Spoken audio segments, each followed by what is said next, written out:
When the Covenant rains hell on unknown worlds, it's a good thing to bring in a vehicle that not only can counter their attacks, but adapt to change depending on the mission. From Mega Construx Halo, this is the Dual Mode UNSC Warthog.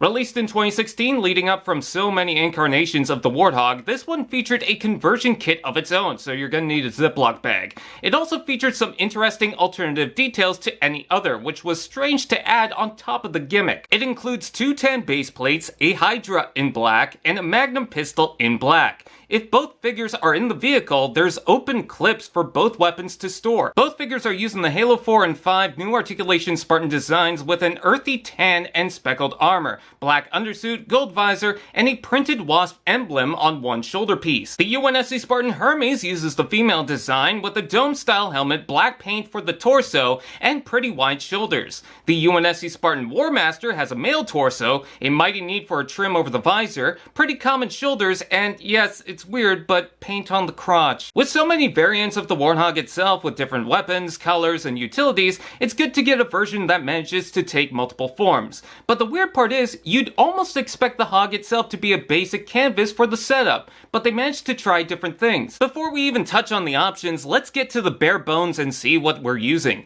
The Warthog has pretty basic shapes for its time, just in the nice clean covert main color, brown and silver touches, and clips that'll come in use. The shape is good, the windscreen is clean, there's a water container with seemingly a spot for another, and a back bumper that slips off way too easily.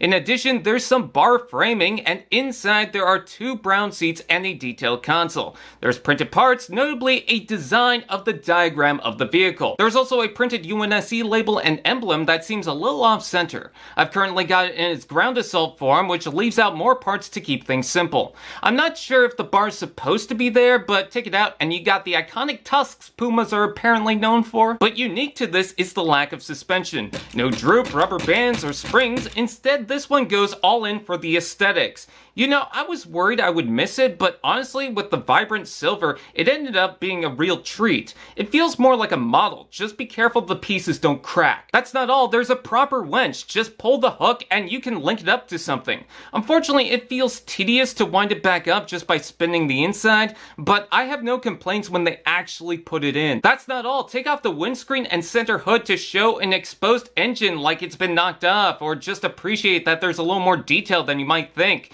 It's weird. You think the selling point would be the swap. It's so unnecessary, but I love it. In addition, there's the gauss turret, which I also find unnecessary in its construction when they simply could have just brought back the specific gauss turret frame.